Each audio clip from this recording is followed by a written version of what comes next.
you are taught to be civil. I mean, I saw your program that the etiquette part is coming. We need more of etiquette, reorientation, behavioral things. Somehow we behave like hooligans in offices, tearing each other's shirt. So we need that change. We need educational change. Somebody cannot have 40 over 400, and someone has labored and has 300 over 400, and they are sitting inside the same classroom. It is not done. There's nothing like a quota system in education.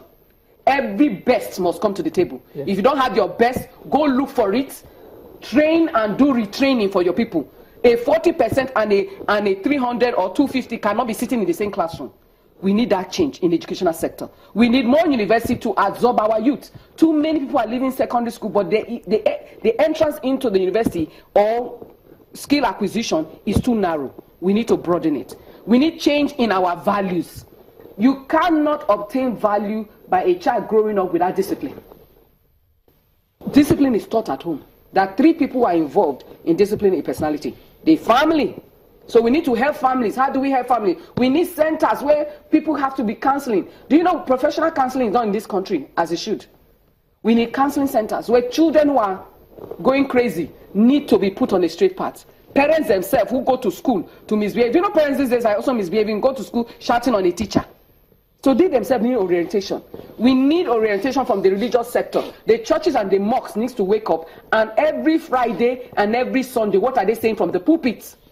If you say somebody's going to get 1 million this week, and you don't put a catch that you have not working, 1 million is not coming. God doesn't give money to lazy people. We need orientation at the educational level. It's called a miracle. That's not miracle. I can assure you, Auntie Alera, it's not miracle. I'm part of this sector, so I know it's not miracle. I know about miracle. Miracle, God can intervene, but a lazy person, there's nowhere, even throughout the scripture, that God blesses the lazy man. He said, he that must eat must first work. So the value of work needs to return to the religious sector. Those who are just hanging around, only selling dollar, not doing anything, looking for $1 here and there. We have farms that we need to revitalize. So there are a lot of areas that changes are required. Educational sector, I spoke about that. And one final area is that where we need change is in organizational change. There's even a whole course now on organizational change, where organization needs to be not too much super regulation, but we need a policy of how organizations function.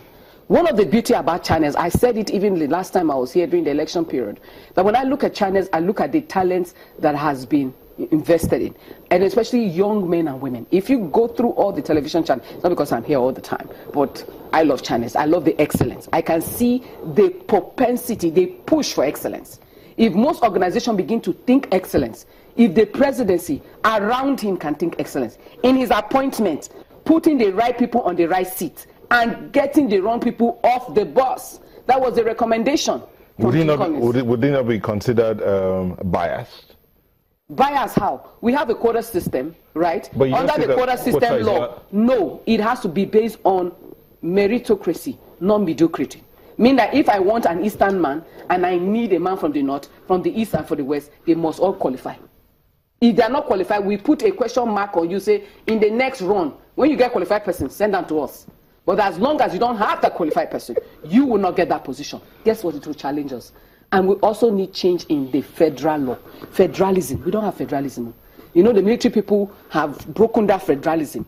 And throughout the time, we've been trying to mend it, but it's not mended.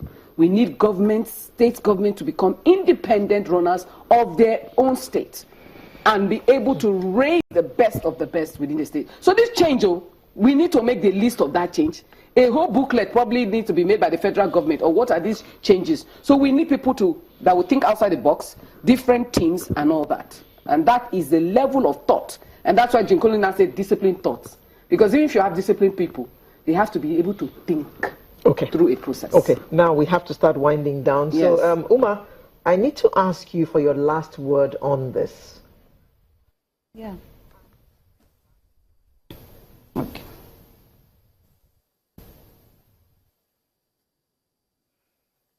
Uma, did you hear me? Well, your parting shot. I will just try to add here is trying to short.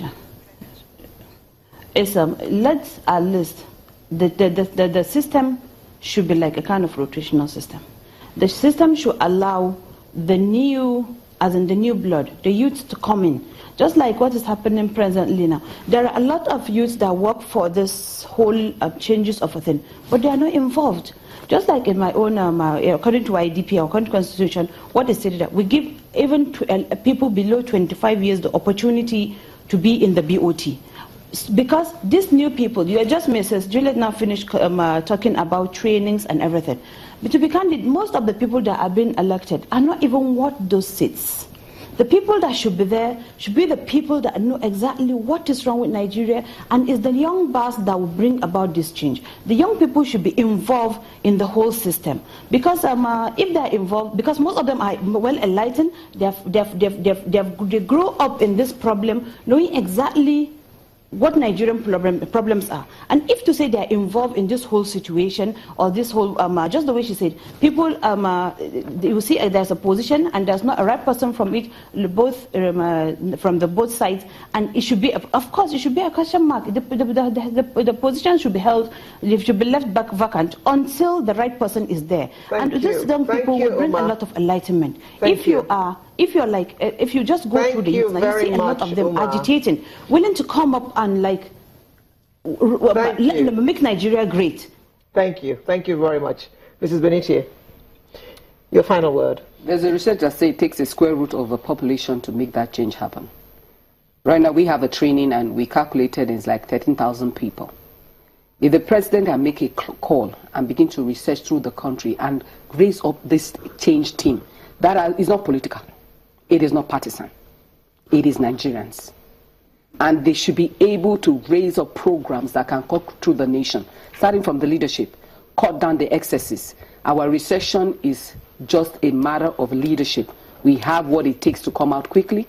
We have the resources, we have the abilities, we have everything, but we must have the willingness and the resolve. Just clarify this. You said we need 13,000 people to start. That's the square root. Square root of our population. Yes, so 13,000 good people who can be across the country. Yes, that can be placed according to merit, not according to mediocrity.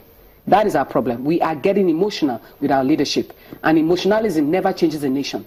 We need to become pragmatic. What is required, what must be done, and where areas have not been able to contribute, we'll give them time to grow up and to contribute. But for now, we need our best on the field, and we have them across the nation. We have been chatting with Juliet Benitie, development analyst, as well as Umar Abdullahi, public affairs analyst, who spoke to us from our studios in Abuja. Thank you all very much for coming. Thank you. Sunrise will return in just a moment with another interesting conversation.